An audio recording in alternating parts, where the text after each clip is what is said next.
Bonsoir à tous. À l'occasion de la 8e édition de l'Université populaire digitale, la Fondation de l'Islam de France organise ce soir un débat interactif entre le recteur de la mosquée de Bordeaux, Tarek Oubrou, et Raleb Benchir, président de la Fondation de l'Islam de France, autour du sens du jeûne du Ramadan. Et d'ailleurs, je précise qu'à l'occasion du jeûne du Ramadan, les éditions de l'Université populaire digitale de la Fondation de l'Islam de France ont lieu à 18 heures au lieu de 19 heures. Et a posteriori du jeûne du Ramadan, la Fondation reprendra ces universités populaires digitales le jeudi à 19 heures. Voilà. Au-delà de cette précision importante, ce soir, nous aborderons le sens du jeûne. Rite d'observance de strict islamique, parce qu'il fait partie des piliers de l'orthodoxie de l'islam, autant vis-à-vis du sunnisme et du chiisme. Nous observons aussi que le jeûne est pratiqué aussi par d'autres obédiences religieuses, qu'elle est pratiquée aussi par des libres penseurs, par des gens qui n'ont pas d'appartenance religieuse et confessionnelle. Donc nous avons ce soir jugé opportun d'engager un débat intellectuel, public, avec les internautes sur le sens que nous accolons aujourd'hui aux jeunes. Monsieur le recteur, nous avons la chance de vous avoir ce soir. Vous êtes une figure importante de l'islam de France, une figure théologique, penseur, essayiste aussi, comme vous aimez à le préciser.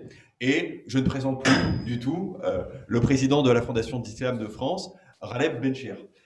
J'ai souhaité pour ce débat, quand j'ai dit j'ai souhaité, évidemment au nom de la Fondation, que certains sujets puissent être abordés autour du jeûne. Je pense principalement à la quête de sens. On s'interroge dans les sociétés démocratiques, libérales, sur le sens que nous souhaitons donner à nos vies. Et le jeûne vient apporter du sens au récit collectif. Donc c'est une question qu'on va poser aux intervenants. La dimension théologique et canonique, pour parler de l'islam, quand intervient-elle? Comment le ramadan est devenu un fait social dans nos sociétés, et même dans les sociétés européennes sécularisées où il y a une présence musulmane? Et aussi, on l'oublie, les finalités éthiques et spirituelles du jeûne, sans oublier la dimension métaphysique du jeûne, abordé par des grands auteurs de l'islam classique, je pense à El-Razali. Nous aurons l'occasion ce soir d'aborder cette palette de questions, mais je vais laisser, pour pas trop prendre la parole, donner voix au recteur pour nous dire voilà, ce qu'il pense de l'ensemble de ces sujets et de l'importance pour lui du sens du jeûne, du ramadan, entre autres.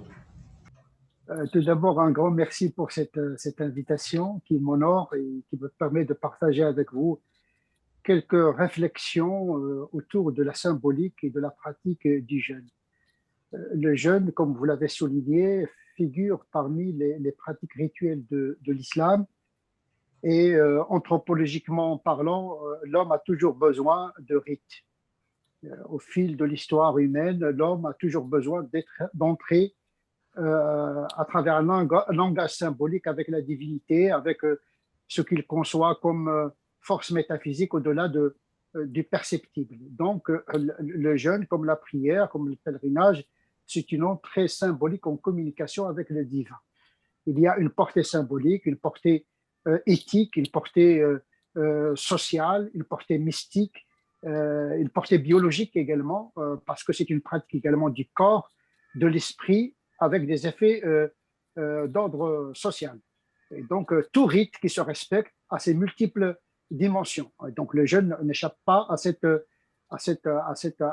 configuration symbolique et éthique et sociale. D'abord, au niveau de la symbolique, pour le musulman qui jeûne, cela consiste un petit peu à tendre vers le divin par la ressemblance. C'est une imitation du modèle divin, puisque Dieu lui-même est un samad, il est qualifié de samad, c'est un des attributs de Dieu, qui veut dire l'être qui n'a pas de tube digestif. Donc en vérité, lorsque le musulman ne mange pas, ne boit pas, ne copule pas, eh bien, il tend vers la transcendance, il fait échapper l'esprit de l'emprise du corps pour imiter le monde des esprits, c'est-à-dire Dieu lui-même et ses anges. Donc c'est une forme d'un petit peu de tension de la connaissance de l'au-delà par l'imitation, c'est-à-dire par la privation. C'est le triomphe de l'esprit sur sur le corps. C'est un moment également pour les musulmans de pratiquer l'éthique de l'effort, ce qu'on appelle jihad al-nafs, l'effort intérieur qui consiste à domestiquer, à dompter, à modérer les instincts. Il ne s'agit pas de faire un jeûne à n'importe quel prix, il ne s'agit pas de mortifier le corps, mais de modérer les instincts, puisqu'il y a des dérogations qui permettent aux musulmans de ne pas jeûner s'il est malade, s'il est en voyage, s'il a peur de tomber malade. Et donc, il y a un arsenal des dérogations qui rend cette pratique accessible, parce que le but, c'est de rapprocher le musulman de la divinité et de ne pas soumettre de manière absurde le croyant à un exercice qui n'a aucun sens. Donc il y a un sens moral dans le jeûne. Il y a également une portée mystique. Il y a le jeûne du corps, il y a le jeûne du cœur, il y a le jeûne de l'esprit également. Il y a plusieurs niveaux de pratique du jeûne selon le niveau spirituel et mystique du musulman. Et puis, bien sûr, il y a le côté horizontal. Tout rite qui se respecte a une portée sociétale et sociale. La prière, chaque fois que la prière est évoquée, il y a la zakat qui rejoint cette prescription. Il y a toujours la prière et le jeûne et l'aumône. La même chose s'applique pour le jeûne. On se prive pas pour rattraper ce qu'on a manqué la journée, mais on partage la fin de la journée avec le pauvre pour partager le repas avec lui le soir. Donc on se prive pas pour thésauriser, pour faire de l'épargne, mais pour partager. Ou bien, donc il y a un côté un petit peu social qui fait que le musulman, avant même de donner, il faut qu'il goûte au pincement de l'estomac, c'est-à-dire la faim. Et donc à cet égard-là, il partage également la privation avec le pauvre. Donc il y a une portée horizontale à cet égard-là. Puis zakat al-fitr à la fin, l'aumône de la fin de rupture du jeûne. L'aboutissement du rite, c'est produire de la générosité, l'altérité. Il n'est pas concevable, dans la tradition en tout cas musulmane, comme dans toutes les traditions qui se respectent bien sûr, c'est que le rite, la tension vers les devins, il prépare le citoyen, l'humain, le musulman à vivre avec les autres également. Donc il y a une verticalité du jeûne et puis il y a une horizontalité du jeûne. Voilà ce que je peux dire sommairement sur cette pratique-là. Et je laisse bien sûr place à mon grand ami qui a beaucoup de choses à dire à ce sujet-là, Ghaleb Bitchir. Ghaleb, oui. Tu voulais peut-être rebondir sur les propos du recteur? C'est moi qui suis honoré et heureux d'avoir à la fois l'amitié de Cheikh Tarek et aussi qu'il accepte de venir nous éclairer, nous édifier par ses propos sur un sujet qui a ses portées spirituelles, certes, mais aussi sociales, et cela vient juste d'être dit, et il y a une dimension personnelle. Mais avant tout cela, je tiens à dire à nos amis internautes qui nous suivent de plus en plus nombreux que ces différentes éditions de l'université populaire digitale se veulent comme un espace de confrontation des idées, un espace de dialogue, un atelier même du discernement et d'intelligence. C'est ce que nous voulons offrir à nos amis et c'est pour ça que la part interactive et la part d'échange doit être tout aussi importante. Maintenant, le jeûne nous interpelle au-delà de la pratique cultuelle islamique qui a été rappelée avec brio, et je le pense fondamentalement par Cheikh Tarek, et nous avons besoin de théologiens, de penseurs, d'imams, de ministres du culte, d'islamologues qui aient cette vision globale et pertinente dans notre pays et même ailleurs. Le jeûne nous interpelle. Dans un cadre religieux ou au-delà, nous avons entendu, sans vouloir chercher nécessairement le concordisme, qui est une pathologie entre les données révélées, les pratiques religieuses et les données scientifiques. Certains médecins, certains nutritionnistes nous disent que sinon le jeûne, au moins la diète est prescrite pour que l'organisme humain puisse libérer ses déchets toxiques.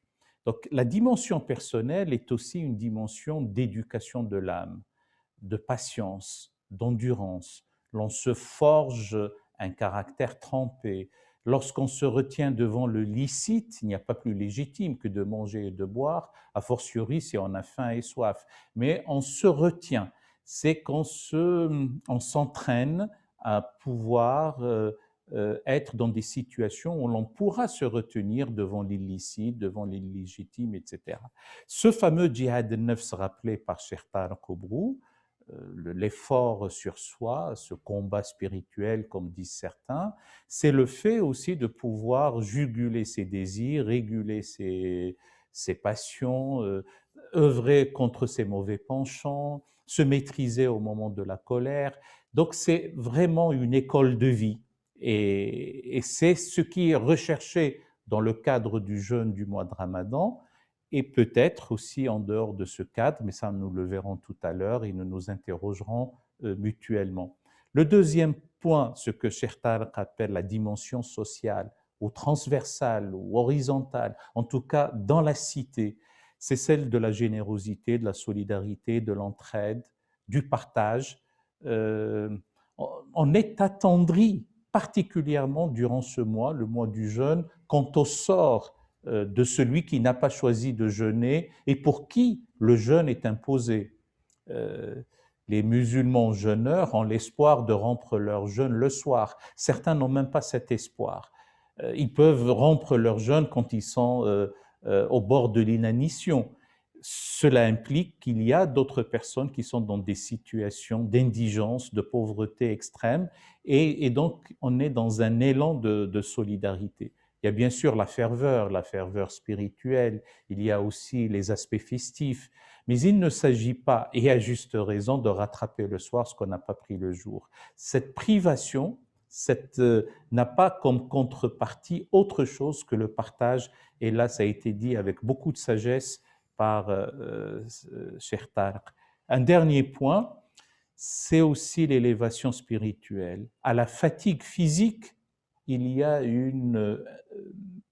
un équilibre intérieur, une quiétude. Les Grecs auraient dit l'ataraxie, l'absence de trouble, une paix véritable, conformément à un hadith bien connu, un aphorisme du prophète qui dit « Si on te cherche noise pendant que tu jeûnes, réponds paix, je suis jeûneur ». Et il y a non seulement l'élévation spirituelle, mais aussi une éthique. On ne peut pas jeûner et ourdir un complot contre autrui. On ne peut pas jeûner et calomnier autrui. On ne peut pas jeûner et ne pas purifier son cœur de toutes les rancœurs. On ne peut pas jeûner et ne pas assainir son âme de l'animosité infâme. Voilà les vertus, en tout cas, que nous trouvons dans la tradition religieuse islamique du jeûne, mais il y a d'autres obédiences, d'autres religions, d'autres traditions qui laissent place au jeûne. Tiens, dans la tradition chrétienne, mais je le dis sous le contrôle de ceux qui savent mieux que moi et sous le contrôle de Cheikh Tariq, le jeûne que je préfère, disons-nous dans l'Évangile, est celui qui délie les liens du joug. C'est-à-dire que c'est celui qui fait en sorte que l'homme ne soit pas asservi. Merci, Raleb. Monsieur le recteur, que pouvez-vous nous dire aussi sur la vie sociale du Ramadan? C'est-à-dire que le jeûne du Ramadan est devenu un fait social dans la société française. Comment le voyez-vous dans la mosquée de Bordeaux, par exemple, auprès des fidèles?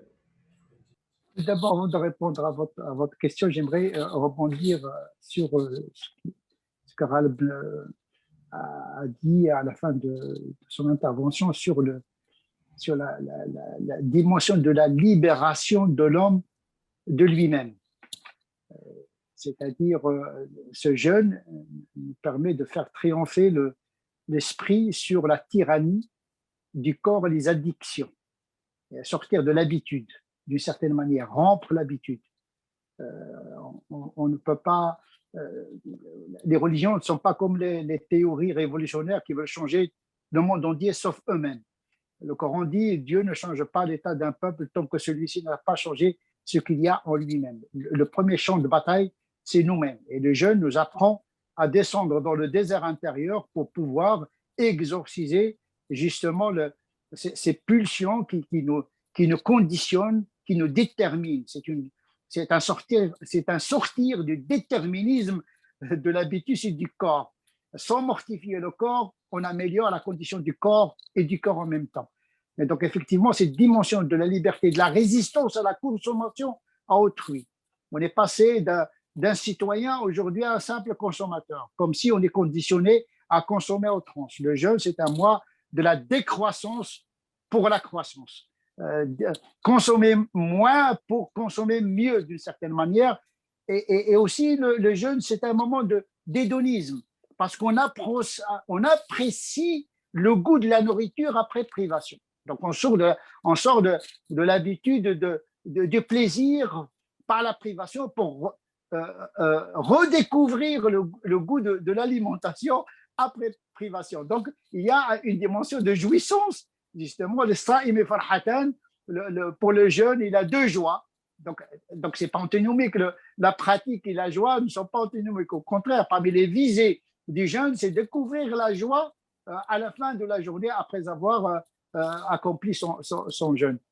Maintenant, le côté social, vous savez, tout rite, il est enveloppé par les cultures du contexte. Chaque culture, au Maroc, l'Algérie, au Sénégal, en Asie, les gens vivent ce rite en fonction des cultures. Il y a une forme d'acculturation du rite. Et donc, il y a une dimension culturelle du rite. Les gens s'organisent en fonction de leur culture, de leurs habitudes, etc. Donc, le rite n'exclut pas l'introduction de la manière de s'organiser dans une société. Et donc, aujourd'hui, nous vivons cette pratique dans des moments un peu extrêmes, celui un moment de Covid et de confinement. Il y a des gens qu'il faudrait aider. En tout cas, nous, par exemple, à Bordeaux, nous organisons des colis alimentaires pour pouvoir les donner à des étudiants isolés. Donc, le rite et la générosité pendant le mois de Ramadan s'adaptent également au contexte de l'épidémie, etc. Donc, n'importe comment, le rite est quelque chose de positif dans une société. La laïcité permet justement ce côté positif du culte pour s'exprimer dans sa dimension sociale dans la société. La laïcité a besoin des religions. D'ailleurs, c'est grâce aux religions que la laïcité a vu le jour. Donc, on ne peut pas éradiquer les religions, sinon elle va s'éradiquer elle-même. Et donc, effectivement, la laïcité, c'est la gestion du pluralisme positif du rite dans la société, puisque cette pratique se fait également dans la société. Un jeûneur, il jeûne également au cœur de son entreprise, dans le travail. On ne peut pas lui dire non, ne jeûne pas, on est dans la laïcité. D'ailleurs, heureusement, c'est une pratique discrète, c'est la pratique discrète par excellence. Et là, les musulmans doivent apprendre une forme de pratique discrète à travers le jeûne. Il ne faut pas montrer sa fatigue, il ne faut pas s'affranchir des devoirs, parce que beaucoup de musulmans, malheureusement, sociologiquement parlant, ils profitent du jeûne pour s'affranchir des devoirs qui leur incombent. Merci, monsieur le recteur, pour ce propos. Raleb, pour rebondir à ce que vient de dire monsieur le recteur, c'est comment on arrive à concilier l'individu et le collectif. C'est-à-dire, quelle est la place du rite dans une société et comment, si on prend l'exemple du jeûne du Ramadan, ça devient un fait social et on fait corps avec la société. Et tu as évoqué tout à l'heure la générosité, le partage. Et comment on arrive à concilier cette approche individuelle de la foi et cette dimension collective? Alors, une chose est sûre, c'est que dans une société sécularisée telle que la nôtre, dans un État laïque, il faut échapper, me semble-t-il, à la pression communautaire. L'engagement de foi et la volonté de pratiquer deviennent une affaire personnelle. C'est un engagement dans la liberté. Et c'est là où ça a un sens. Celui qui a envie de jeûner, il le fait en conformité à la fois de ses croyances.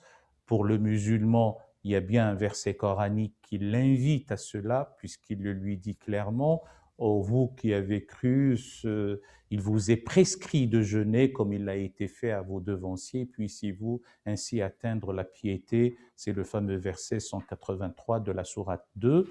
Donc il le fait comme une conscience engagée. C'est ça le plus important. Et ça devient un engagement personnel. Mais il se trouve aussi que les groupes humains se reconnaissent entre eux. Et les groupes humains ne peuvent vivre dans la cohésion s'ils n'ont pas des rites qui les structurent, qui ajoutent à cette cohésion. Tout groupe humain a besoin de rites, et a fortiori une tradition religieuse. Donc c'est un équilibre à trouver entre l'engagement personnel et la ferveur communautaire, pas communautariste. Mais en tout cas, mais ceci ne se fait pas comme le fait d'être recroquevillé dans une communauté contre autrui, bien au contraire. Cette générosité, la solidarité, l'entraide, le souci de l'autre, la prise en compte de l'intérêt d'autrui nous fait passer à l'échelle humaine. Le jeûneur est en symbiose et en communion avec toute autre personne, a fortiori celle qui est dans une situation de détresse. Donc, alors, l'aspect proprement communautaire, en dehors du coronavirus, bien entendu, c'était les aspects festifs, la partie conviviale, à laquelle nous n'y échapperons pas. Ce n'est pas celle-là qui est recherchée, bien entendu. Ce qui est recherché, c'est encore une fois la quiétude et l'élévation de l'âme, l'élévation spirituelle et le souci scrupuleux d'une éthique exigeante qui va de pair avec la pratique du jeûne. Merci Raleb. Monsieur le recteur, autre question pour parler de la dimension sociale aussi du jeûne, qui est la question de l'iftar et puis le partage. Et on oublie de le dire, c'est aussi un partage avec l'autre, avec l'altérité, parce qu'on est très heureux pendant la période du jeûne du Ramadan d'inviter toutes les personnes qui ne pensent pas comme nous, qui n'ont pas la même affiliation, on va dire, religieuse, à partager aussi le repas, cette dimension de fraternité que nous ressentons à la période du jeûne. Là aussi, il faut imiter le modèle, le modèle divin. Dieu donne à tout le monde. Il donne la vie, il donne la santé, il donne. Donc, le don doit être gratuit. Et je pense que le don que doit produire le jeûne, c'est un don gratuit, inconditionnel. Il ne s'agit pas de communautariser le don à travers un jeûne lui-même qui renforce le communautarisme. D'ailleurs, comme l'a été bien souligné par Ghalib, c'est une pratique éminemment individuelle, le jeûne, avec une portée sociétale au-delà de la communauté religieuse. Il faut que les musulmans apprennent à vivre selon une théologie de l'altérité, parce qu'il faut dire la vérité, c'est que nous fonctionnons encore avec une théologie médiévale et un droit canonique qui fait que l'islam parlait tout le temps avec lui-même.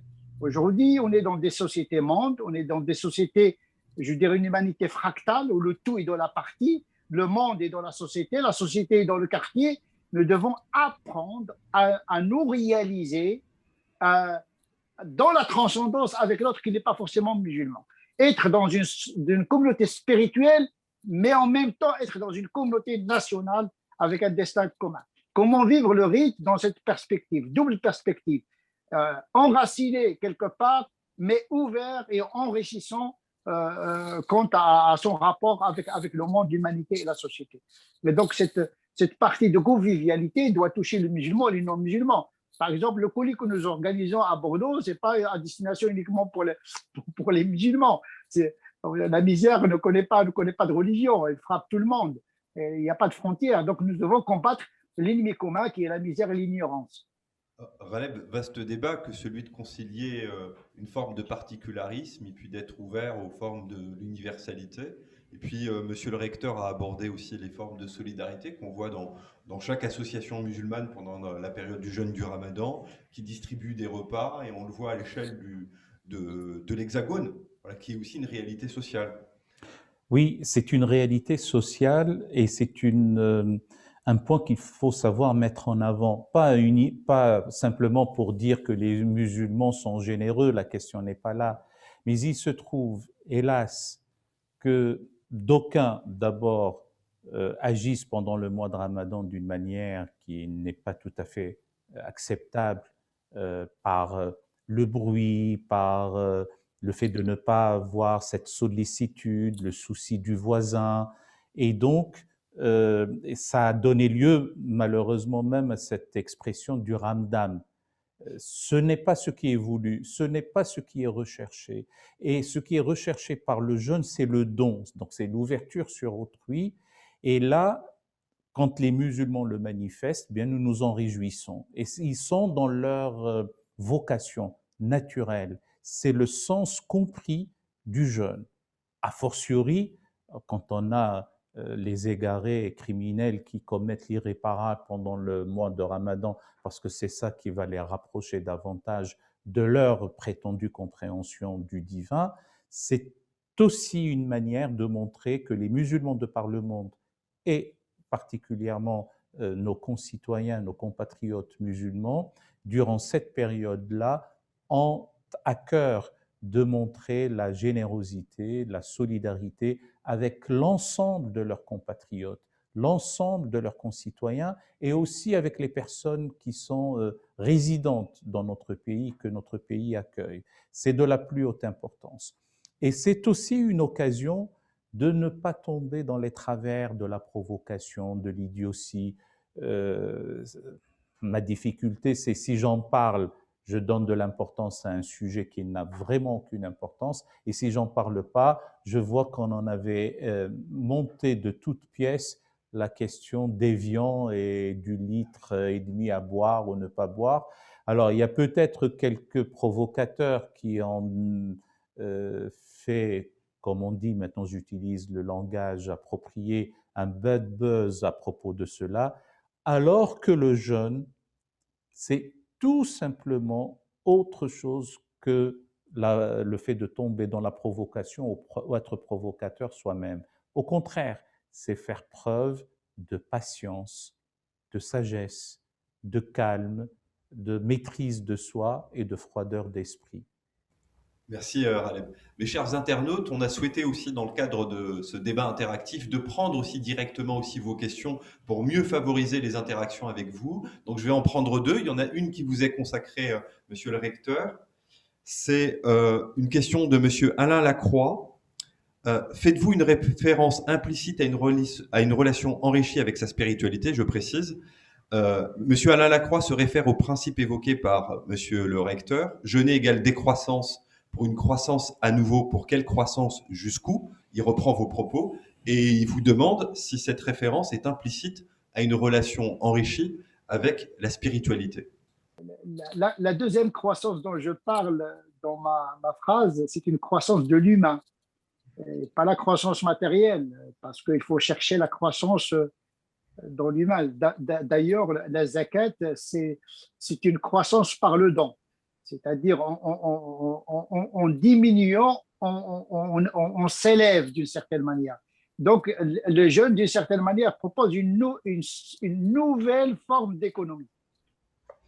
On est réduit malheureusement à un niveau éthologique de consommation, comme si on nous programme à être de simples consommateurs. Je consomme, donc j'existe.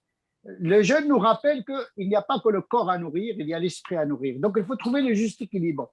Attention, il ne s'agit pas d'affaiblir l'économie dans notre pays. Attention, il ne faut pas comprendre notre aspect qui pourrait être pervers. Le jeûne, ce n'est pas le mois de la paresse. Ce n'est pas le mois de s'affranchir du travail. C'est un mois où l'on travaille, mais avec qualité. Et donc, effectivement, il faut trouver le juste équilibre. Le ramadan, c'est le souci de trouver un équilibre entre les besoins de l'esprit et les besoins matériels du corps. Merci beaucoup, monsieur le recteur. Et peut-être une question pour Raleb de monsieur Zouber El-Mati. Que répondez-vous à certains penseurs qui considèrent que le jeûne n'est pas une obligation, même s'il fait partie des 5 piliers de l'islam? Oui, ça, en réalité, c'est une question qui doit être destinée au Cheikh Tarek Oubrou. Il y a tout un débat sur il vous est prescrit, il n'a pas été dit, vous êtes obligé de ou vous êtes tenu de.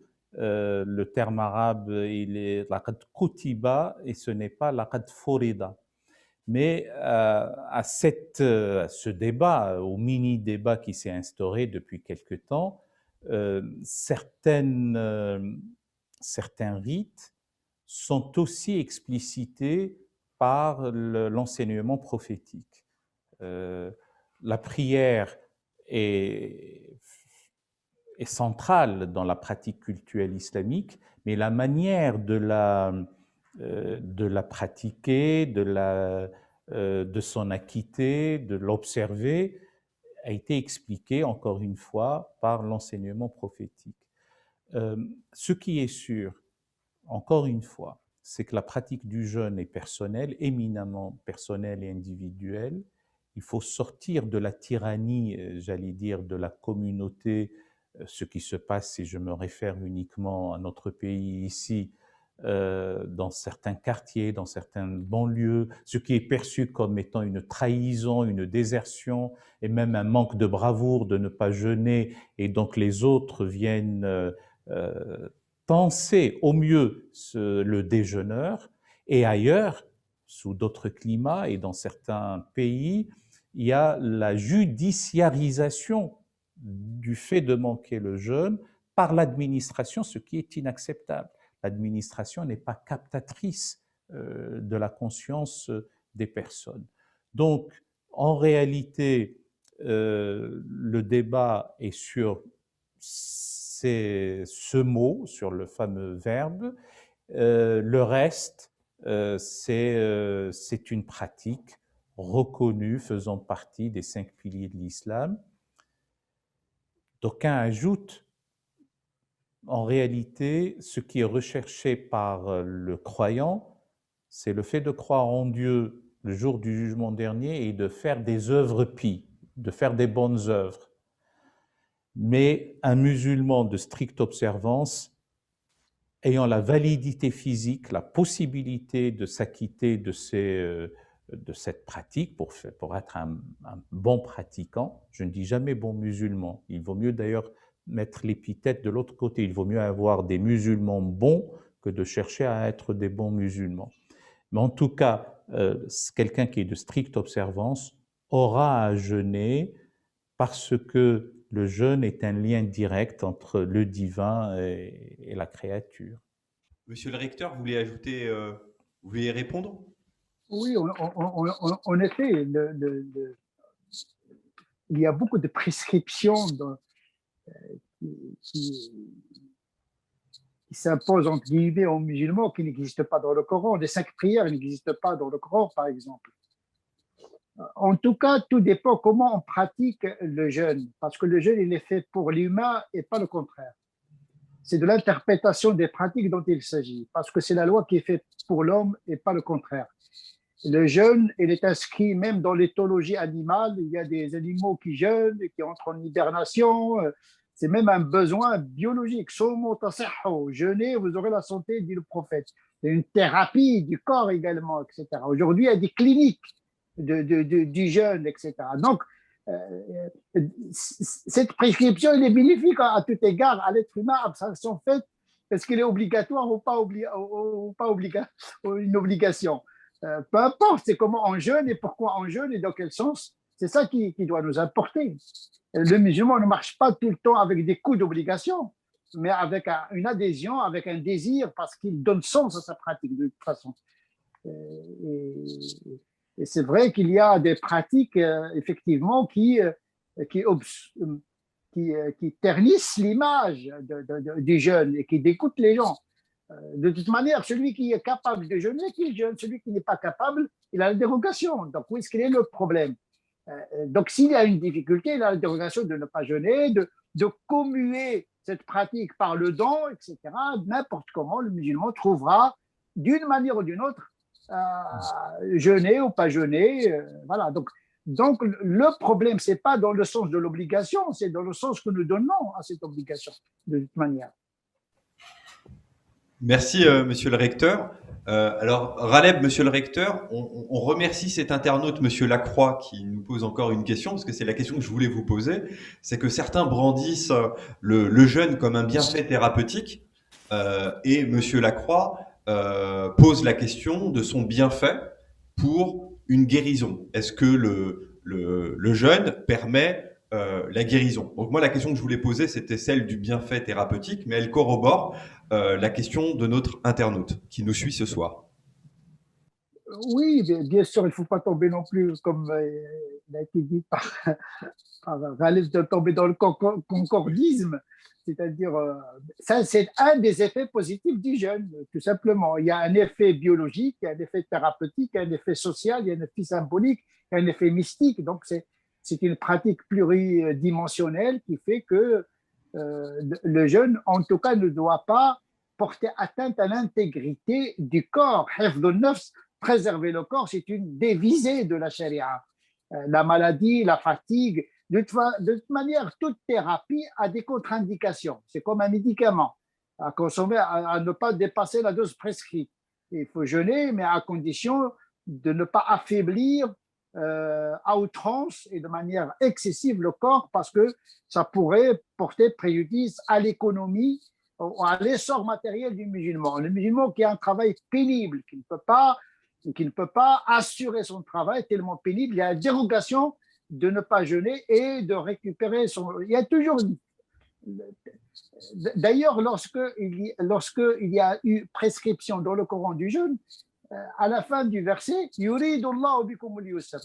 cherche pour vous la facilité. C'est pas le jeûne demande un effort, mais pas une contrainte absurde.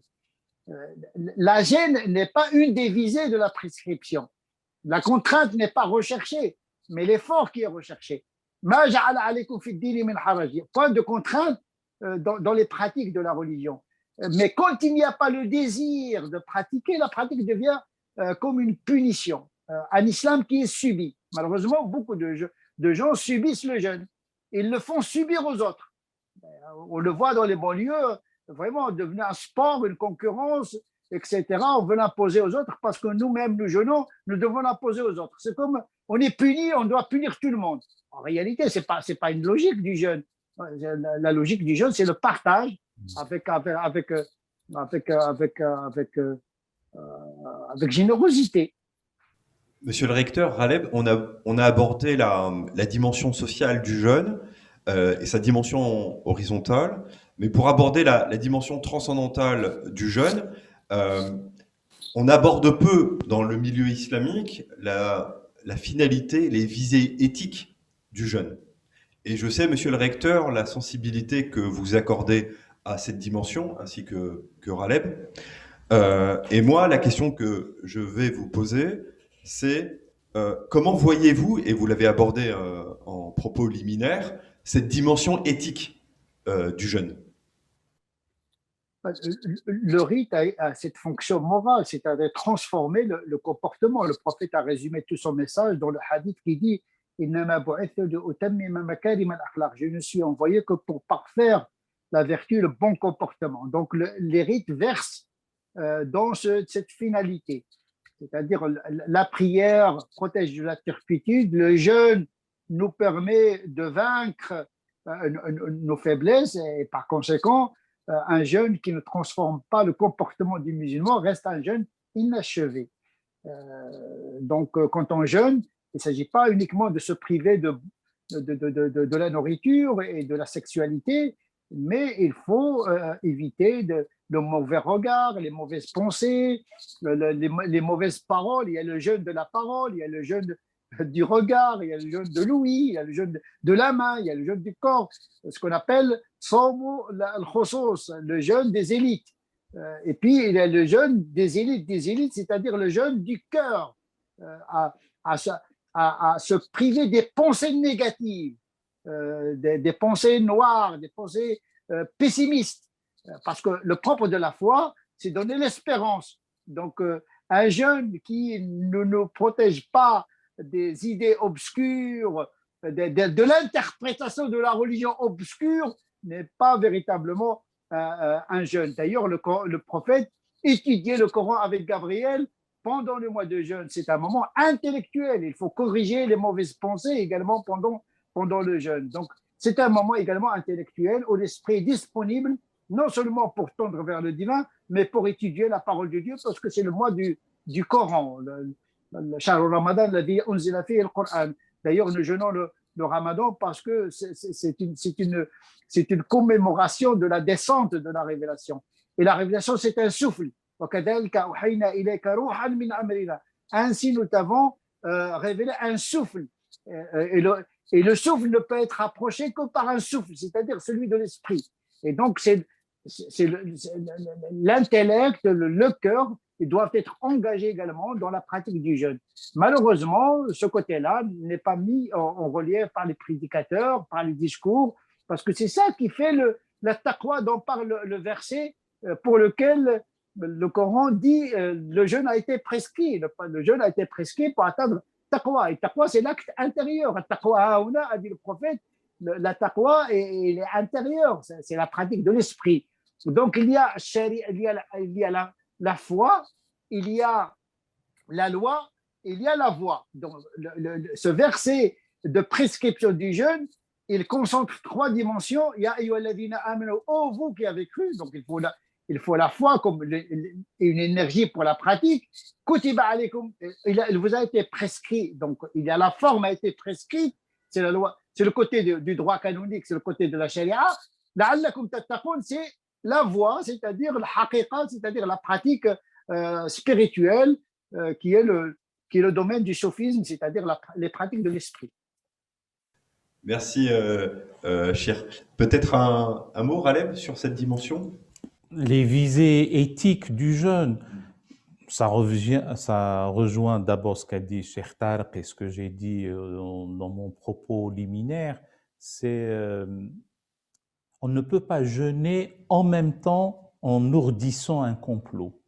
Allez, pour parler d'une manière prosaïque, ces jeunes gens des banlieues ne peuvent pas prétendre jeûner et risquer dans le métro. Il faut choisir. On ne peut pas jeûner et avoir des idées noires. Quand on jeûne aussi contre l'obscénité, contre on ne profère pas des insultes. On se maîtrise aussi au moment de la colère. C'est ce qui est recherché par le jeûne.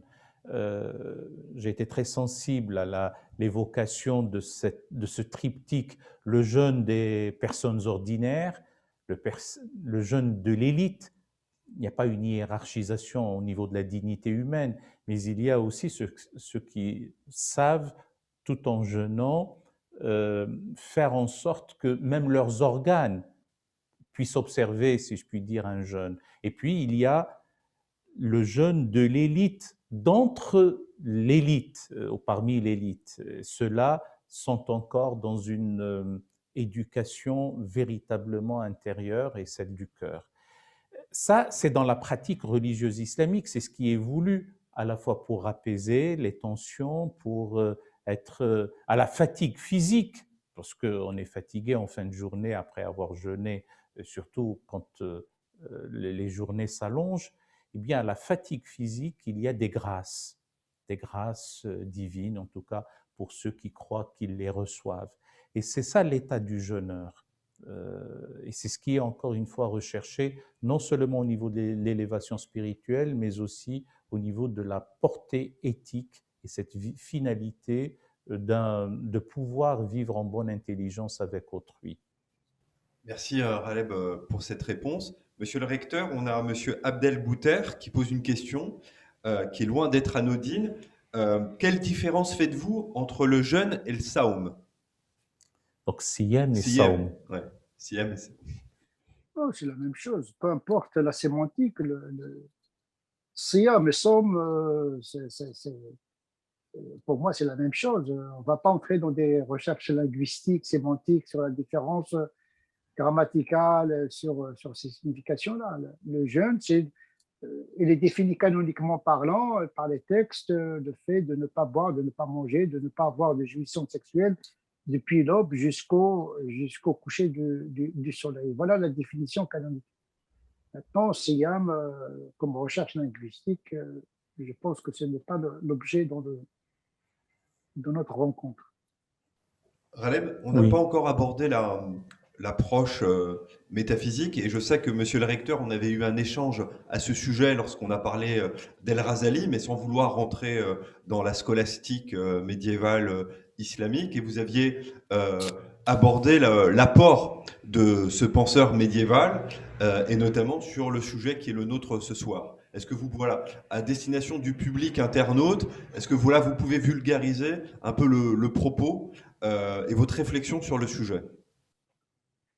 Écoutez, le Razali, dans son ouvrage monumental Ihya Ulumuddin, il a abordé le jeûne selon la triptyque foi, loi et voie. Voilà, c'est des clés paradigmatiques de toute la pratique musulmane. Il y a un aspect métaphysique qui donne le sens de la pratique et la direction de la pratique, c'est la foi.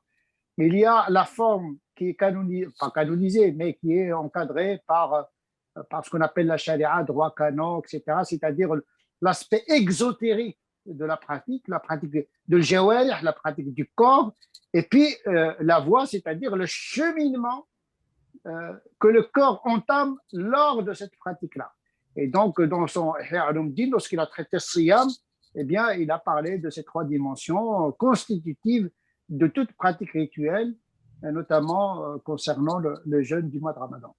C'est lui-même qui parle des trois niveaux du jeûne, Sawm al-Awam, le jeûne des vulgaires, des communs des musulmans, qui se limite uniquement à l'aspect exotérique, et puis Sawm al-Khusus, c'est-à-dire la pratique du corps, de l'jawarih, c'est-à-dire les membres, et puis Sawm al-Khusus et al-Khusus, c'est le jeûne des saints et des prophètes, c'est-à-dire le jeûne de l'esprit du cœur. Merci, monsieur le recteur. Ralep, tu voulais peut-être rebondir sur cette dimension? Donc, on va laisser davantage de temps à nos amis internautes. L'idée, c'est que si le soir, après avoir jeûné et qu'on n'a pas cessé de dire du mal, de médire, de calomnier, de nourrir des intentions belliqueuses, on n'aura gagné que la privation. L'intérêt qui doit accompagner ce jeûne, sens primaire, c'est celui des personnes ordinaires, c'est le fait aussi que les organes, à commencer par la langue, le fait aussi de vouloir ne pas participer à écouter ou à entendre des propos malveillants. Voilà une forme aussi de jeûne. Et si on va aller encore au troisième degré, celui de l'élite, c'est l'organe de perception par excellence qu'est le cœur qui doit être aussi éduqué. Sinon, ce jeûne-là n'aura pas servi. Nous ne sommes pas dans une relation comptable avec le Créateur. Je fais telle chose, il me sera compté telle bonne chose. On est dans une relation à la fois d'amour, de bonté, de miséricorde, de piété. La piété, c'est à la fois le fait il y a une notion presque de protection, mais il y a aussi une notion de bonne foi. Et la piété véritable, comme le dit le verset 177 de la sourate 2, n'est pas de tourner la face du côté de l'Orient ou du côté de l'Occident, allusion faite au ritualisme desséchant.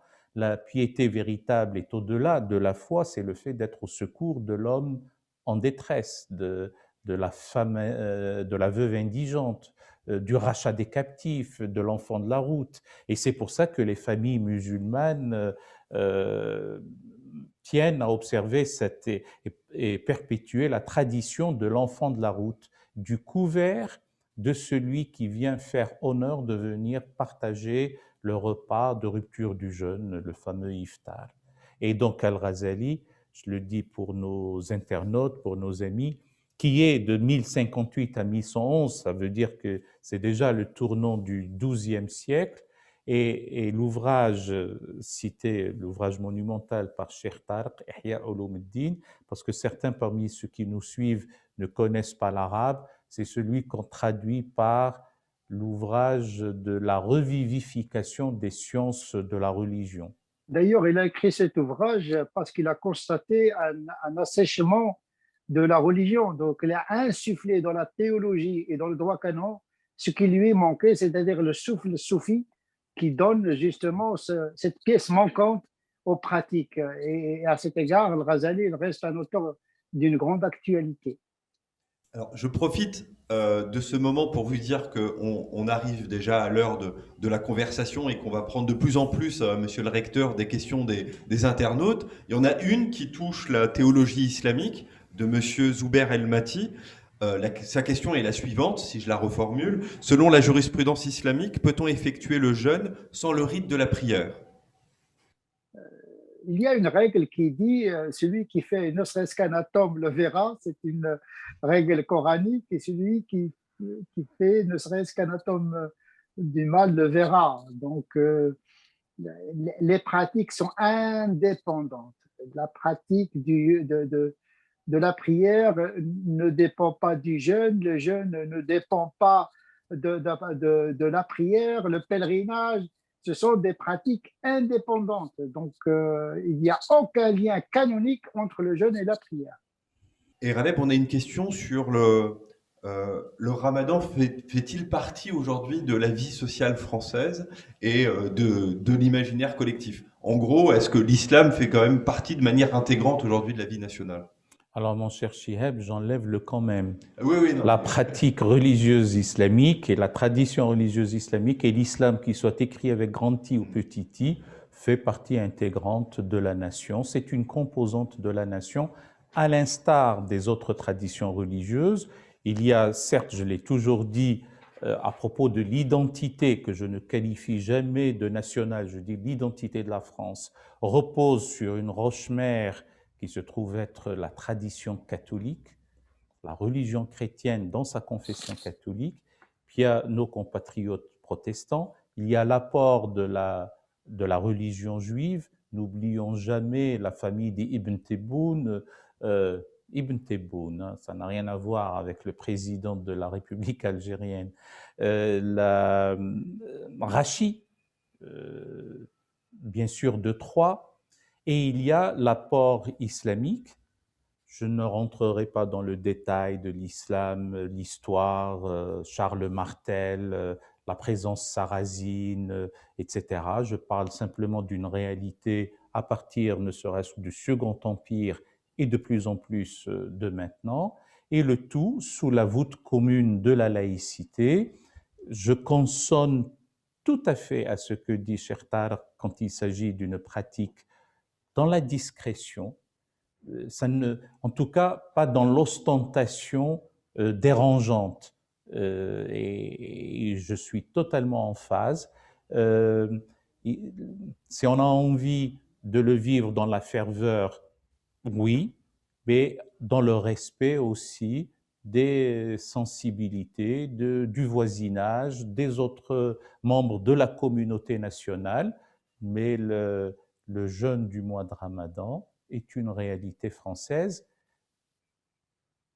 pour peu qu'on ne l'impose pas à autrui, pour peu qu'on ne soit pas dans la provocation et pour peu que l'on donne le meilleur de soi et le fait d'être le meilleur ambassadeur de cette tradition.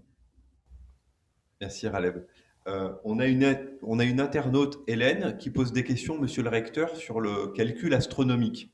Elle pose en fait une question sur science et foi et sur le début du Ramadan et les controverses toujours scientifiques pour connaître la date du début du jeûne du Ramadan.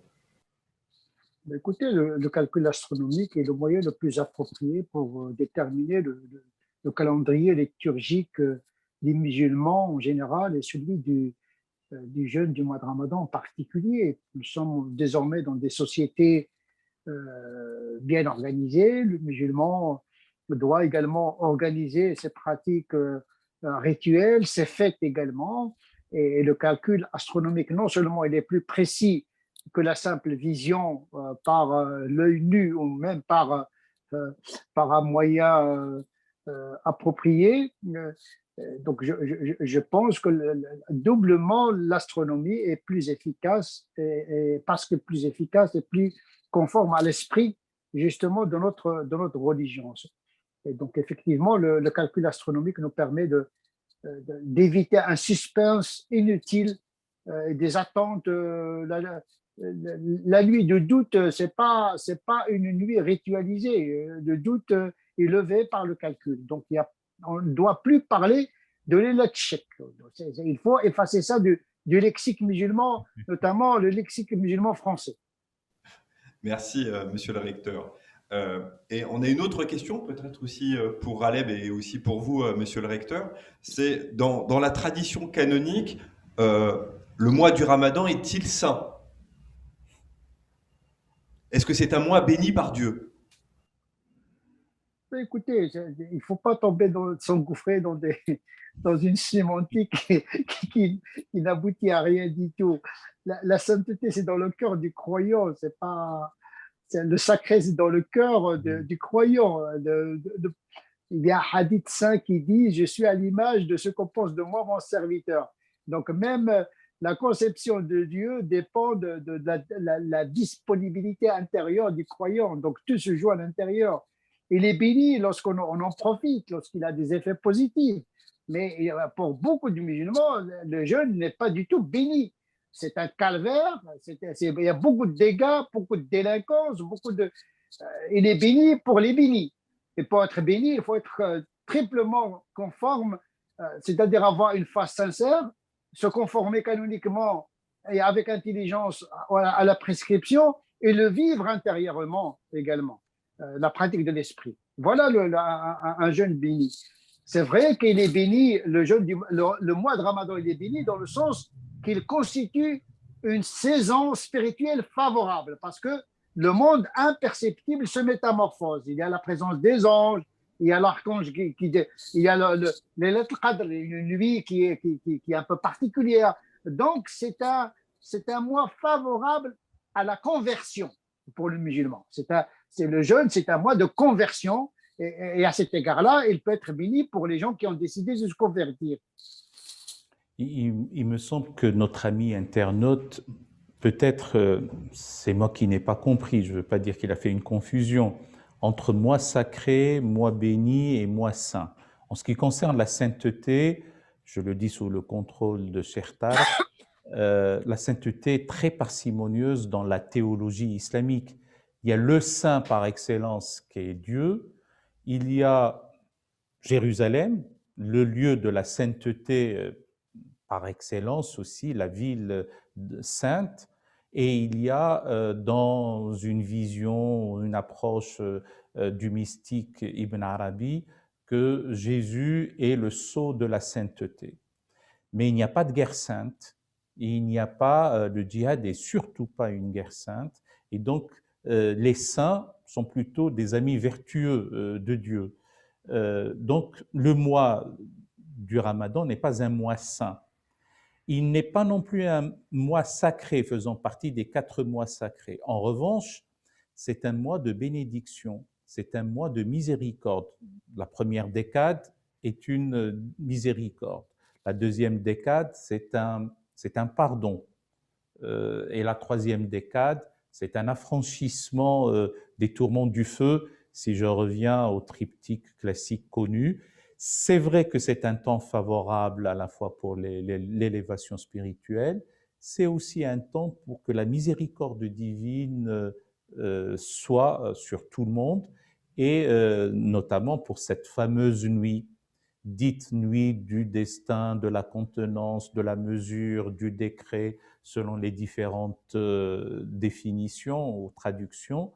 Mais c'est aussi un mois où nous devons, c'est pour ça qu'il est cyclique, c'est pour ça qu'il revient, où nous devons nous auto-éduquer, jeûner et en même temps continuer à chaparder ou à voler ou à crier contre autrui ou ou mal agir, ça n'a encore une fois pas de sens. C'est plutôt un mois d'éducation, de maîtrise et de patience. Merci Raleb. Moi, monsieur le recteur, ne m'en voulez pas, je suis juste modérateur, hein, je me fais simplement le relais des questions des internautes. Ça ne me gêne pas du tout, au Non, contraire. Non, je voulais juste apporter cette précision. Ça t'apprendra à poser des questions à Cheikh Tarek qui ne sont pas à la hauteur. Exactement. Non, mais nous plaisantons. Toutes les questions sont intéressantes et importantes et significatives. Alors, on a 3 questions d'ordre théologique, je vais essayer de les synthétiser. Il y a Marjoub Ralia qui dit, qui pose une question sur la différence entre Siyem et Saum serait que le premier est plus générique et s'abstenir de la nourriture et tout ce qui est illicite et tout ce que vous avez décrit jusque-là, et que Saum serait de s'abstenir de parler aux autres comme Dieu l'a ordonné à Myriam et Oui, Zacharia. c'est le jeûne de la parole. Voilà, exactement. Et on a une autre question, peut-être qui est plus d'ordre médical, sur la problématique de la vaccination pendant le ramadan. Je ne suis pas sûr qu'on soit approprié pour y répondre. Et un autre internaute qui pose une question d'ordre théologique pour signifier la prééminence de la prière au moment du jour de la résurrection. Oui, les prières canoniques, vous voulez dire. Oui, oui. Oui, bien sûr, après la shahada, après la double attestation de la foi, vient en premier lieu les 5 prières canoniques. Donc, dans la hiérarchie des pratiques, bien sûr, les 5 prières quotidiennes sont beaucoup plus importantes que le jeûne du mois de Ramadan. Donc, effectivement, oui. Vu la récurrence de la thématique de la prière dans le Coran, c'est la thématique qui vient le plus souvent dans les textes, dans les sources scripturaires, vu l'importance de ce contact avec Dieu à travers les prières. Raleb, tu voulais peut-être ajouter un élément? Non, mais je pensais en écoutant la réponse de Cheikh Tarq et peut-être même à la question de l'internaute, c'est que d'abord, non seulement les pratiques sont indépendantes les unes des autres, et puis avant le retour ou la recrudescence du salafisme ou de ce rigorisme, il y avait des régions dans le monde dit islamique où l'on privilégiait plutôt une pratique sur une autre. Je suis d'un âge où je peux témoigner qu'en Mauritanie, par exemple, le fait de ne pas jeûner n'était pas important, c'était pas mal vu. En revanche, en Égypte, par exemple, quelqu'un qui dit qu'il ne prie pas, c'était l'opprobre. Et en Algérie ou au Maroc, toujours avant le retour du rigorisme, que l'on soit pratiquant ou pas, ça ne posait pas véritablement un problème. Mais avec le temps, le jeûne du mois de Ramadan est devenu incontournable et à telle enseigne que celui qui ne jeûne pas encourt les foudres non seulement de l'État, ce qui est en soi bizarre, mais aussi les foudres des congénères, si je puis dire, en tout cas des compatriotes. Et ça, ce n'est pas normal, parce que le maître mot doit être la liberté. Si on a envie de jeûner, on le jeûne librement, en âme libre. Et si on n'a pas envie de jeûner, on n'a pas de compte à rendre au reste de la communauté. Et c'est pour ça que l'engagement du jeûne dans une société sécularisée est un engagement sincère pour celui qui l'accomplit et qui l'observe. D'autant plus, une pratique rituelle sur la contrainte n'est pas valide. Mais bien sûr. Parce que l'intention, c'est elle qui oblitère si vous obligez quelqu'un, votre enfant, vous l'obligez à faire la prière, ça veut dire que c'est une prière sur la contrainte, et la contrainte, elle est antinomique même à la pratique du rite, parce qu'il faut niya, ça veut dire avoir l'intention de prier pour Dieu. Or, cela suppose une liberté et un désir. Et donc, sauf si on est dans une pratique sociologique, un déterminisme sociologique ou juridique. C'est-à-dire, on intègre le rite dans le juridique, ce qui est une aberration, une trahison à l'esprit même du rite qui est personnel, lié à la conscience propre de chaque croyant. Merci, monsieur le recteur. Merci, Raleb. Je voulais aussi remercier nos amis Ralia, Chérif et Nourdine pour avoir posé ces questions. On a Claire qui pose une question. Elle a le sentiment que la pratique du jeûne du Ramadan a un effet d'imitation, notamment auprès de la jeunesse, et qu'on oublie de transmettre à la jeunesse française de tradition musulmane sa dimension éthique et spirituelle. Parce qu'elle est très contente de vous entendre ce soir parler de l'esprit qui doit régner autour du jeûne du Ramadan pendant ce mois, mais elle a l'impression que l'effet d'imitation transcende et a une prééminence sur la dimension éthico-spirituelle. Ben, écoutez, toute approche identitaire trahit l'essence même des pratiques. Lorsqu'on communautarise une pratique, on la liquide d'une certaine manière, parce que le propre d'une pratique, c'est l'individualisation ou l'individuation de la pratique en tant que relation intime entre le croyant et son Dieu. Lorsqu'il y a une tyrannie communautariste, l'individu perd sa liberté, donc perd son intention, donc il perd sa sincérité dans l'action, qui est une condition sine qua non pour que sa pratique soit valide. Pour la vaccination, quand même, il faudrait encourager les musulmans à se vacciner, même pendant le mois de Ramadan, parce qu'ils n'invalident pas les jeunes. Là, je suis obligé d'un petit peu de répondre à cette question, hein, parce que ça y va de la santé de notre société. Oui, le musulman peut jeûner tout en se vaccinant, parce que la piqûre, en général, la seringue, n'invalide pas, canoniquement parlant, le jeûne. Là, sur ce dernier point, oui, Cheikh Tarek a raison. D'abord, il faut privilégier la santé globale avant tout. Partant de l'idée, ne vous jetez pas vous-même dans la perdition et ne vous exposez pas à ce qui est nuisible, certes, mais pour répondre à la question de Claire, nous ne sommes pas dans cette édition de l'Université digitale organisée par la Fondation de l'Islam de France pour brosser un tableau idyllique et faire miroiter que tout est merveilleux. Le but, c'est justement d'entendre une personne de l'importance de Cheikh Tarek pour expliquer à ceux qui veulent nous suivre les finalités, les visées, le but, j'ai envie de dire la téléologie, voilà, j'utilise un terme approprié, du jeûne, et que dans certains cas, nous avons une jeunesse qui a épuisé les questions identitaires dans des pratiques d'une manière ostensible, à l'excès. Et ce n'est pas ce qui est recherché. Il faut être dans une éducation, aux parents de les éduquer. Alors certains parents, et je ne jette l'anathème contre personne, s'endettent pour faire joyeuse bonbons et ripailles durant le mois de Ramadan, et ce n'est pas ce qui est recherché. Certaines familles n'arrivent pas à retenir leurs enfants le soir et à ne pas incommoder le voisin qui n'est pas de confession islamique et qui doit se lever tôt le lendemain.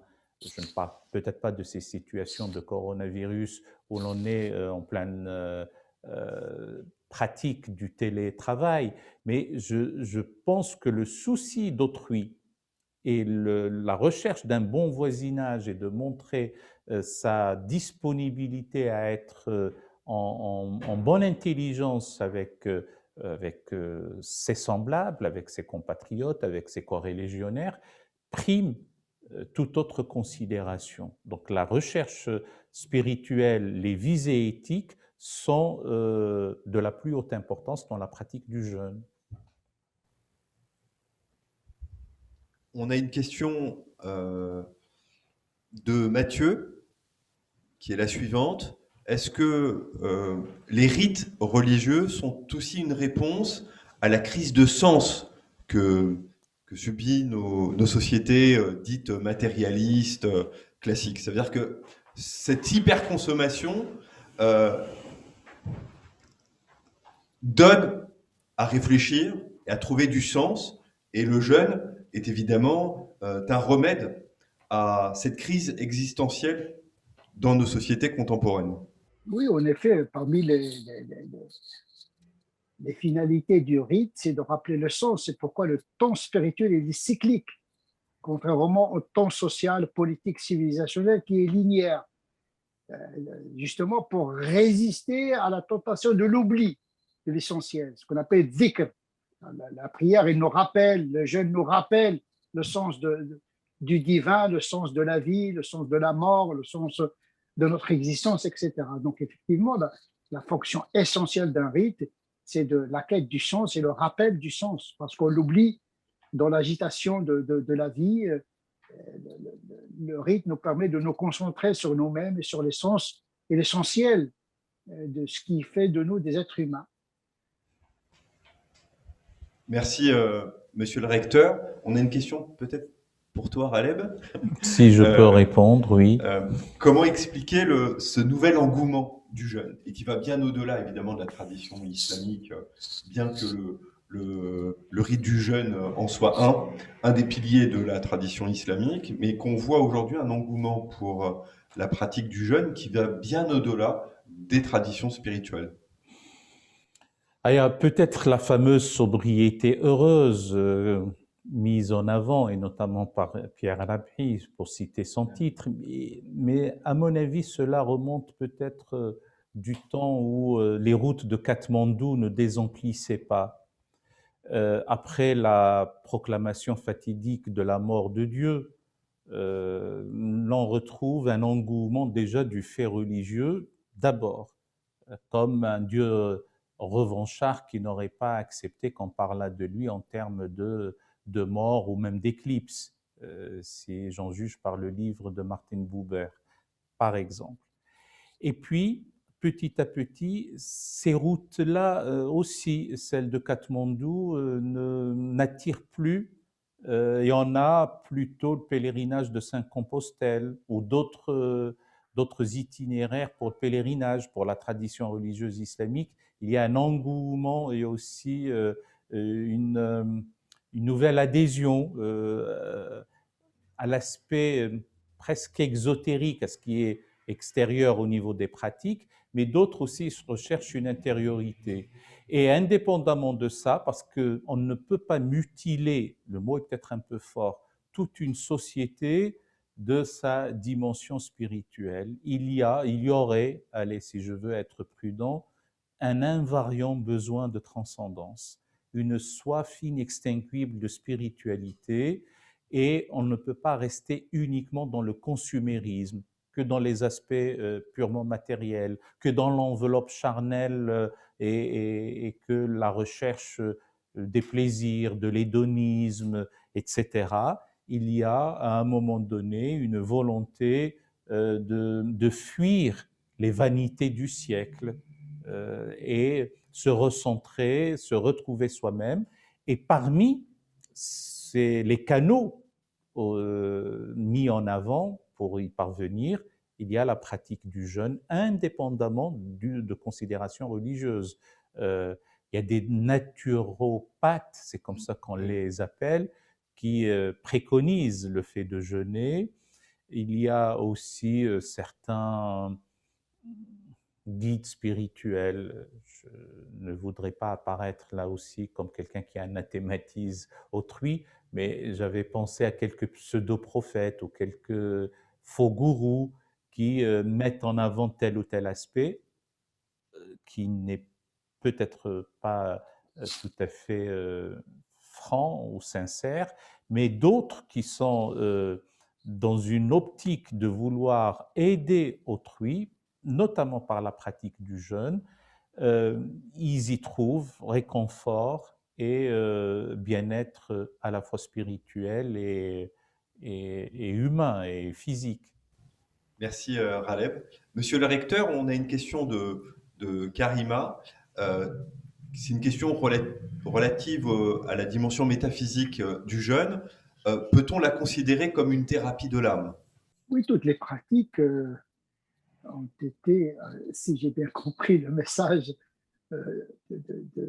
du Coran, toutes les pratiques visent à améliorer la condition intérieure de l'homme. C'est une réparation en permanence de notre inachèvement spirituel et moral. Donc, effectivement, oui, métaphysiquement parlant, les pratiques en général sont prescrites justement pour permettre une forme de perfectibilité spirituelle, intellectuelle et morale de l'être humain. Il ne faut pas perdre de vue cette visée, sinon on va passer à côté de l'essentiel de ces pratiques-là. Il y a toujours une dimension intellectuelle, biologique, sociale, spirituelle, morale des pratiques. Ces dimensions, une fois oubliées, ça devient vraiment un rituel ritualisé, asséché, coupé du sens. C'est ça la sécularisation. La sécularisation, c'est de pratiquer en l'absence du sens. Merci, monsieur le recteur. Alors, mes chers internautes, il nous reste une dizaine de minutes avant de finir l'échange entre Raleb Bencher et le recteur Tarek Oubrou. On a reçu deux questions de deux internautes. Wali Abdallah, il pose une question d'ordre théologique. À partir de quel âge un enfant peut-il jeûner? Et ensuite, une autre question qui touche à l'approche historico-civilisationnelle de l'islam, et sans doute que ce soit Raleb ou monsieur le recteur, vous serez sensible à cette question. Je vous prie de m'excuser, je retrouve la question. Alors, on peut déjà répondre à la première question. Cheikh Tarek pourra y répondre et tu auras tout le temps de retrouver la question. Mais écoutez, en la matière, il faut accompagner l'enfant. C'est comme un rite initiatique pour le faire entrer dans l'âge adulte. Doucement, avec pédagogie. Il ne faut pas imposer aux enfants le jeûne. Et même si parfois ils désirent jeûner, s'ils n'ont pas la capacité de le faire, il ne faut pas les encourager. Canoniquement parlant, c'est à partir de la puberté. Et la puberté, parfois, est définie selon les doctrines. Et donc là aussi, il y a une matière de divergence salvifique, en tout cas, quant au choix qu'on pourrait choisir telle ou telle famille pour l'éducation spirituelle de leurs enfants. En tout cas, il faut donner le désir de la pratique à condition qu'il y ait une capacité de le faire. Voilà, il faut garder le bon sens, l'intelligence, l'accompagnement, expliquer, parce que demander aux enfants de pratiquer sans leur expliquer a priori, vraiment, ce n'est pas rendre service aux enfants. Il faut qu'ils comprennent ce qu'ils font. Et donc, voilà. Dans les traditions, généralement, on procède par des jeûnes partiels. L'enfant, il jeûne jusqu'à 10 heures, puis parfois, il jeûne jusqu'à midi. Voilà, l'accompagnement, même chose pour la prière. On commence par une prière la journée, deux prières. Et même le mois de Ramadan, on commence par 2 jours dans le Ramadan, 3 jours. Il vaut mieux 2 que rien du tout, 3 que 2. Il faut éviter la loi du tout ou rien, tout simplement. Et il faut accompagner doucement. Donc, l'enfant qui veut faire la prière sans ablution, c'est pas grave. Qu'il fasse la prière sans ablution pour un premier temps, etc. Il ne peut pas faire les 5 prières. Il fait au moins une le matin ou une le soir.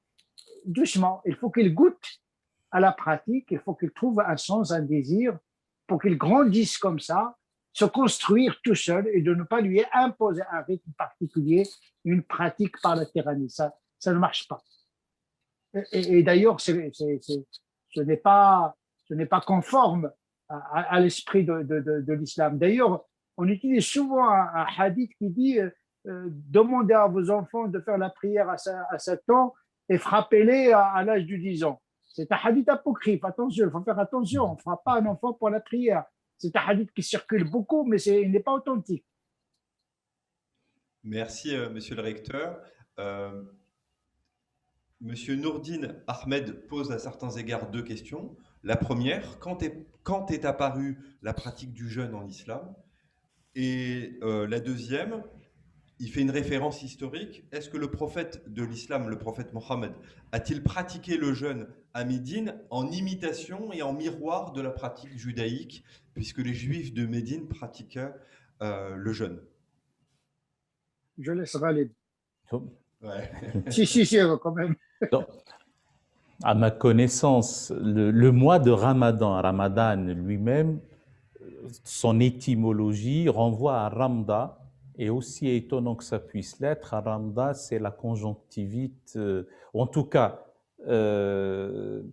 Ramadan, c'est le mois de la tempête du sable qui est propice à donner la conjonctivite. Les Arabes, donc nous sommes dans la péninsule arabique, ajoutait, tout comme les Juifs, un 13e mois intercalaire à l'année lunaire, ce qui faisait que le mois de Ramadan était, si je puis dire, coincé entre le mois d'août et le mois de septembre. Et c'était le mois de Ramadan, donc le 9e mois du calendrier lunaire. Par la suite, le prophète de l'islam, Mohammed, après l'Hégire, donc on est en 624, il y a eu le verset parlant de la prescription du jeûne. Et avec cette idée de ne plus ajouter le 13e mois intercalaire, donc la pratique du jeûne du mois de Ramadan est devenue flottante, l'année lunaire est devenue flottante sur l'année solaire, et c'est pour ça que chaque année ça avance de 10 jours. Alors, est-ce par imitation des tribus juives qui se trouvaient à Yatrib, ou le fait d'avoir ordonné de ne pas ajouter le 13e mois intercalaire pour s'en différencier, le débat entre chroniqueurs et historiens est là. Mais en réalité, le jeûne du mois de Ramadan a été prescrit parce qu'il a été, pour les devanciers, ceux qui ont devancé dans la foi, le verset est clair là-dessus. Je voulais dire un mot à propos de la jeunesse, c'est qu'il faudrait aussi faire attention au niveau des carences en vitamines, en besoins journaliers. Donc certaines familles obligent, et là, Cheikh Tarq a tout à fait raison, ça n'a plus aucun sens quand c'est sous la contrainte, mais certaines autres familles pensent bien faire en persuadant leurs enfants de jeûner, de faire un jeûne total, diurne, du lever du jour jusqu'au coucher du soleil, et ils sont dans une phase de croissance où ils ont besoin de ces vitamines. Donc les carences en vitamines risquent d'être préjudiciables pour cette jeunesse. Et puis, il y a toujours la question qui se pose pour les étudiants qui préparent des examens, etc. Certains, par analogie, mais je le dis toujours sous le contrôle de Cheikh Tarq, ont fait comme ceux qui s'adonnaient à la moisson par un temps caniculaire. L'exercice physique, l'effort mental et l'effort physique, l'effort intellectuel, cérébral et l'effort tourner vers l'extérieur, le fait de moissonner ou fagoter ou bûcher, sont du même ordre quand il s'agit de jeûner. Donc, on pourra être exempté de jeûner et rattraper plus tard. Merci Raleb. Alors, je crois, monsieur le recteur, qu'on a peut-être une dernière question de la part de Karim, qui est la suivante. En vous écoutant, on aimerait que le grand public et une connaissance de votre vision, de vos visions respectives, pour voir la dimension et le message fraternel que renvoie aussi la question du jeûne dans notre société. En tout cas, nous incitons les musulmans à pratiquer leur religion dans le sens de consolider le bien vivre ensemble, selon une théologie, une éthique d'altérité. Je le redis une deuxième fois, on ne peut pas pratiquer en abstraction de l'autre. Ce n'est pas possible. Il faut céder et laisser une place à l'autre dans notre cœur et dans notre économie de pratique. Ce n'est pas une stratégie, mais c'est inscrit même dans notre théologie de l'altérité qui a été légitimée par l'acte de la révélation de Dieu lui-même qui est entré en contact avec les êtres humains à travers un langage humain. Il est inconcevable de pratiquer sans prendre en considération l'autre qui n'est pas forcément croyant. Donc, il faut apprendre à jeûner avec le don musulman, apprendre à prier, pas avec lui en lui imposant, mais en le prenant en considération. Et donc, notre visibilité au niveau de la pratique, qui doit être essentiellement discrète. Discret, ça ne veut pas dire invisible. On est visible d'une certaine manière. Mais ce qui doit être visibilisé en premier lieu, c'est le fruit de cette pratique, c'est-à-dire le côté social, éthique, de générosité et de partage. Merci beaucoup, monsieur le recteur. Je pense, mon cher Alep, que le recteur a abordé la question épineuse de la théologie de l'altérité, qui est peut-être le plus beau message qu'on peut adresser ce soir à notre public et à tous les gens qui suivent les activités de la Fondation. Je voulais aussi dire, je voulais remercier tous les internautes qui nous suivent chaque semaine sur nos universités populaires digitales. Un petit mot aussi à Radia, qui est présidente de l'amitié des amis de la Fondation de l'Islam de France. Et je rejoins les internautes à suivre nos activités, à rejoindre les activités de la SAFIF. Et je laisserai le dernier mot à Raleb. Qui va être on ne peut plus court. Un grand merci d'abord à Monsieur le recteur Cheikh Tarek Obrou de nous avoir éclairés, édifiés par ses propos, empreints de sagesse, et nous en avons ô combien besoin de nos jours. Nous avons besoin d'une parole apaisée, une parole d'intelligence, c'est l'intelligence du cœur et de l'esprit. C'est cette hybridation de l'intelligence dont nous avons besoin dans notre pays. Deuxième chose, à ceux qui jeûnent parmi les musulmans, et d'ailleurs ceux qui jeûnent en dehors de l'islam, faites en sorte que cette pratique puisse avoir des retombées bénéfiques et qui sont davantage et surtout, et ce n'est absolument ni de la faiblesse, ni de l'autoflagellation, ni de l'aplaventrisme, comme certains pourraient le penser, mais c'est une manière de se hisser au-dessus des querelles, des provocations, des messages de haine, bien au contraire. Le verset coranique, on ne peut plus clair, le verset 34 de la sourate 41 qui dit clairement « Et quelle meilleure parole que de se dire « Je me remets à Dieu », la bonne action et la mauvaise ne sauraient aller de pair. Rends le bien pour le mal et tu verras celui dont une inimitié te séparait de lui se transformer en ami et protecteur chaleureux. Mais n'y parvient que celui qui sait faire preuve d'une grande patience et n'y parvient que celui qui est siège d'une grâce infinie. » Fin de citation du verset. C'est la patience, c'est le fait de dilater son cœur, et ce sont là les bienfaits du jeûne. Dans une société sécularisée telle que la nôtre, sous la voûte commune de la laïcité, c'est comme ça que le souci d'autrui, cette altérité, notamment l'altérité confessionnelle, l'ouverture sur les autres traditions religieuses, la volonté inébranlable d'asseoir les fondations communes d'une nation commune, solidaire, fraternelle et prospère pour tous, eh bien, c'est une volonté de la composante islamique de la nation. Nous en témoignons, nous y concourons, et ce qui explique pourquoi le choix pendant le mois de Ramadan de cette édition de l'université digitale populaire de la Fondation de l'Islam de France. Merci Raleb. Monsieur le recteur, peut-être un dernier mot? Ben, rien à dire après les belles paroles de Raleb. Merci, à très bientôt. Merci, au revoir. Au revoir, Stéphane.